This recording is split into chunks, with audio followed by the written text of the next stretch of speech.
Where was I during 52 years of war in my country, Colombia?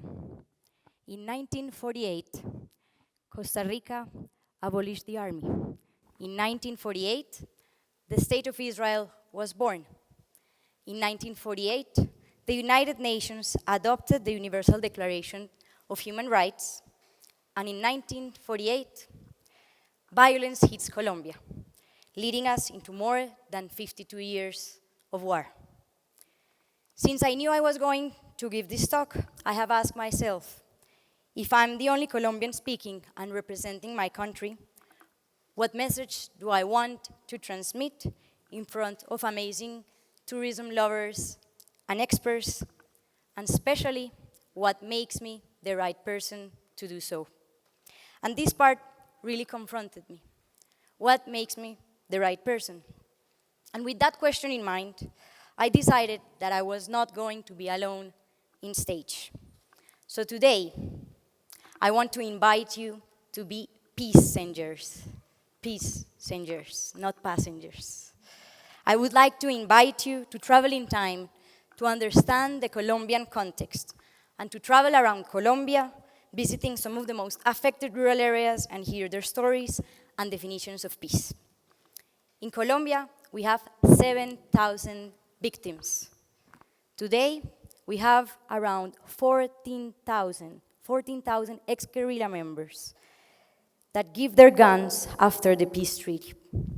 On October 2nd of 2016, Colombians were asked to vote between yes and no in a referendum. The question was, do you believe in a stable and long-lasting peace? That day, Colombia said no to peace by a difference of 32,000 votes. After 4 years of government and FARC members sitting in dialogue in negotiations to build peace, this was a pretty devastating news to hear for a generation that believed in peace. But this was just showing us that we have a polarized country, a country divided between yes and no, and a peace treaty that has still to be reviewed. After these days, youth and peace believers took the streets and strike. And I realized that striking and streets were not my place. I needed to be in the most affected territories and see what peace meant for them and how were they building it. So I decided to take a chiva, a traditional bus in the rural areas of Colombia, symbol of hard work in the fields and symbol of joy. And in this chiva, together with 35 passengers, we travel around the country, meeting other peace builders in what they called the red zones of Colombia, the forgotten territories. We took the road for more than 5,000 miles. We saw landscapes that most Colombians have never seen before. And our biggest mission was to change narratives, to listen to their initiatives, but most important, to tell the victims that they were survivors, to tell the victims that they were true heroes and symbol of reconciliation and forgiveness. This chiva became also a bridge, connecting leaders in territories that wouldn't otherwise meet, and connecting people from the city, those who had a perception of what peace and war was, and those in the rural areas who really experienced war. We found different definitions of peace and how peace was being built in different ways in the territories. And we start with returning home. In Colombia, there are towns that completely disappeared, families that packed what they could in a single night because paramilitars or guerrilla members were taking over. Coming back home, for them, it's a sign of resilience. It's a sign to decide to go back to their roots and build their homes as a sign that peace was back. Indigenous. This journey reminded us that we are in depth to our indigenous communities, which are still not feeling represented by the process and their needs. Landmines. We were the second country with most victims of landmines. They were called the hidden soldiers. And we met people affected by landmines that today, with ex-guerrilla members together, are taking them out of the land. Education, as the strongest weapon to bring opportunities for guns and weapons to never be a path. Agriculture, we understand the importance of eating peace, meaning the importance of buying products that truly come from the hands of farmers that maybe have previously been displaced and today are going back to their land. These are all definitions of peace. And we continue with the youth leaders. Youth leaders were protagonists in their search to define peace. We are the courageous generation telling the previous generation what's the country that we want to build. Memory. Territories that did catharsis by building museums, halls of never again, houses of memories to honor victims and their existence, and remembering them while saying goodbye and never ever allow themselves to go through something similar. Women.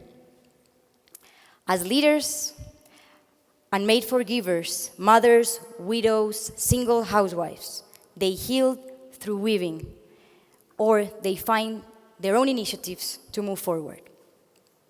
Art and graffiti.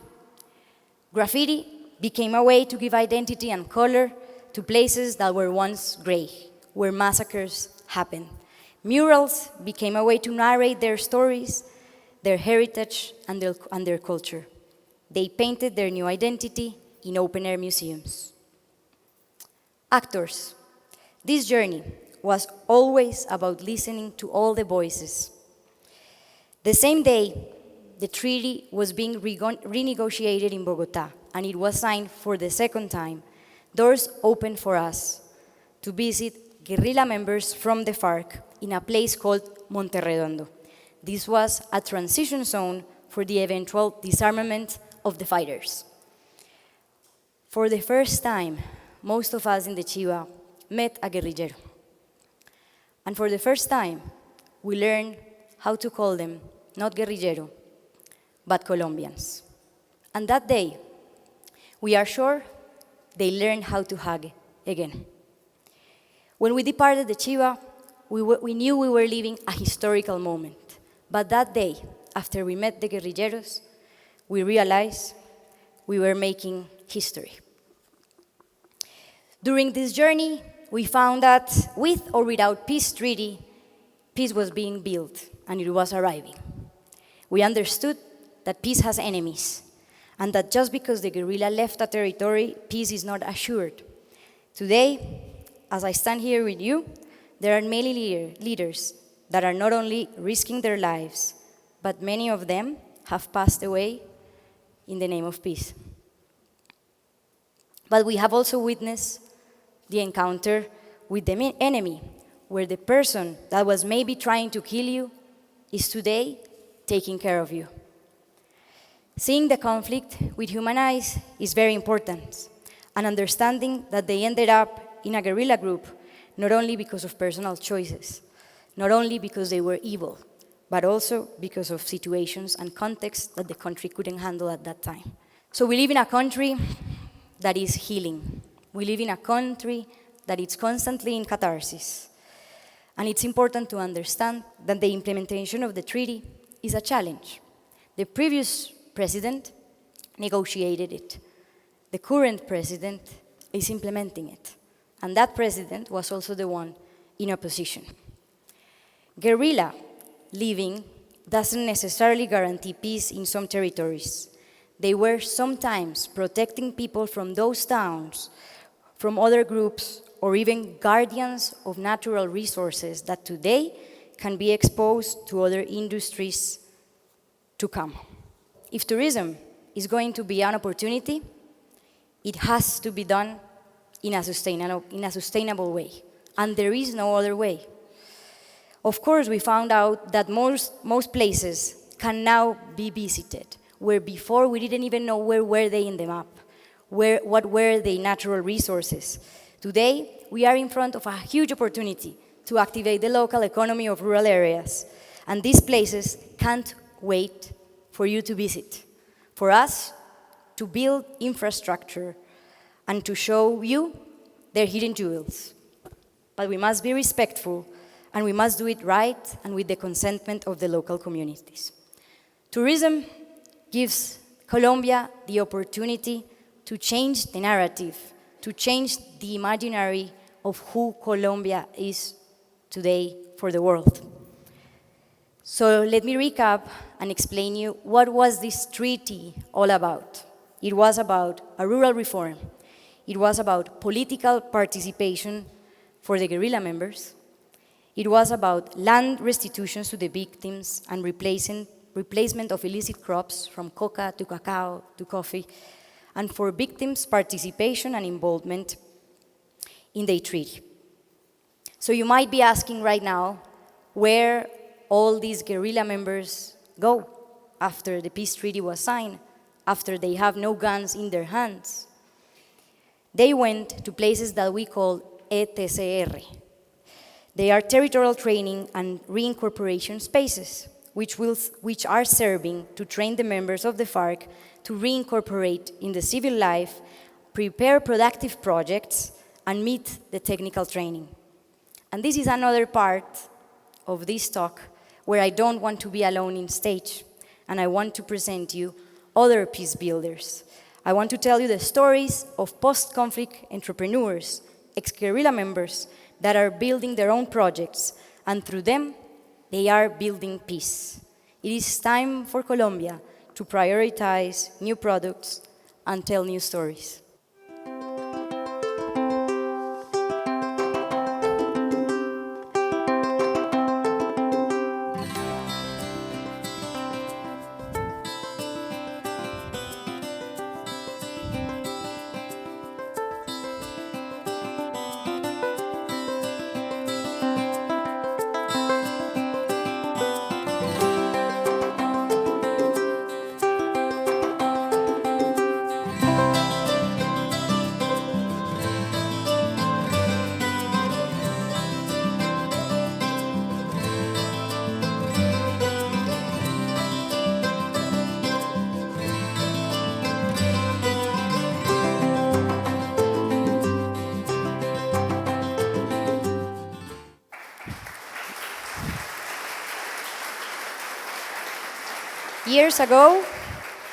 Years ago, they were the characters of every newspaper. Massacres, bombs, kidnapping. Today, these are the newspapers that we're seeing. These are the news that we are seeing. And I'm going to tell you 4 stories of these ex-guerrilla productive projects that they are doing in those reincorporation places. One is called La Montaña. It's led by Martín, a group of 25 ex-guerrilla members of Frente 36 de las FARC. Some of them with disabilities ran a cooperative that decided to start a mountaineering textile company. They used to run the tailor shop of the guerrilla in the jungle, and they decided to shift from making uniforms for war to invite people to wear their products and go to the mountains. They are doing hats, backpacks, everything you need to enjoy the mountain in a different way that they enjoy it. And they're not only doing that, they also have a cooperative running ecotourism and protecting tropical forest through apiculture. Of course, Colombia is well known for coffee. This is what we're known for, and this is what we are proud. Today, 34 cooperatives from different regions are seeing coffee as their commitment with building peace. One of them recently won an award, and it's now being exported to Italy through Ili. Today, we have coffee in Colombia handpicked by ex-guerrilla members. La Roja, led by Carlos. A year ago, 26 ex-guerrilla members and 11 women learned how to make beer with the help of 2 teachers that visited their camp. They pay for their own lessons, and for the first time, they made beer in the same pot that they use for cooking. Today, they have more demand than capacity to produce, since they are lacking the resources to expand their production plan. They are producing 2,000 liters every 20 days. Transportation, you can imagine, is also challenging since they produce it in a way more rural area than Barichara. But even the challenges, they are proudly selling the beer in some of the main bars of the country. And I'm going to leave you with this video that introduced us with Rafting for Peace.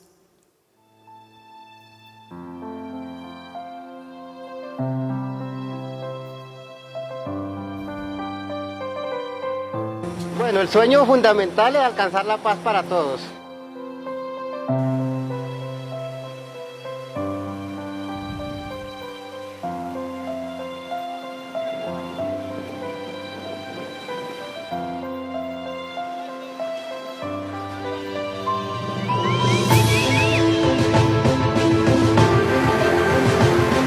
Cuando estábamos en tiempo de la guerra, jamás pensé estar en una balsa hoy, haciendo rafting en el Pato.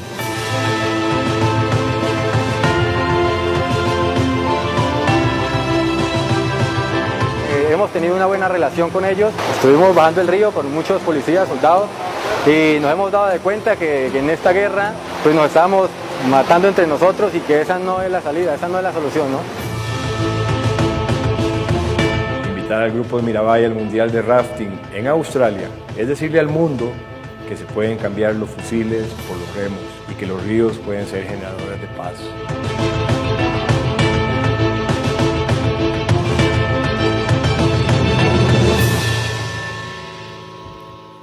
In a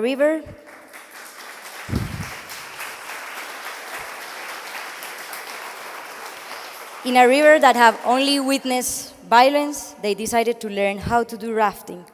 And they represented Colombia in Australia in the World Rafting Championship. They also learned the rules of a competition and a little bit of English. They also had a passport for the first time. And for the first time, they took a plane, a long, long flight to cross the world and carry the flag for peace. So these initiatives are way more than individual entrepreneurship. It is a collective effort to reincorporate to civil life again. 96% of ex-guerrilla members see themselves building a collective, productive project. For them, it's more than a business opportunity. It's their chance, maybe their only chance, to be back in our society. So who am I? I'm a digital nomad, which means I'm location independent, even if I just recently moved to New York City. I work for a hotel company called Selina, which is redefining the hospitality industry and catering the future of work. I'm an advocate for glaciers, which are melting in an accelerated way, and on my free time, you will find me in glacier expeditions to bring awareness to the shocking reality on how fast they are disappearing. And as you could see, some of you could already see, I travel with my dog, Fito, which promotes the pet-friendly traveling. And today, I keep asking myself, where was I? Where was my country during 52 years of war? And that's why today, I'm honored to be sharing the story of the true peace builders of my country, and understanding that I'm still in debt, and I'm still paying the debt for not being able to do more during those years of war. But you know what? After 52 years of armed conflict, although we are still working on it, I'm proud to say that I'm from a country learning how to live in peace. And that I'm grateful that people like you come to visit Colombia. Choose Colombia, and you won't regret it. You won't want to go back. Because as our old country slogan used to say, the only risk is wanting to stay. I hope that after visiting Colombia and being witnesses of our present and understanding more of what we have been through in our past, you can see how excited we are to build a different future. And you can become more than passengers, ambassadors for more passengers to come and explore our beautiful country themselves. Thank you so much.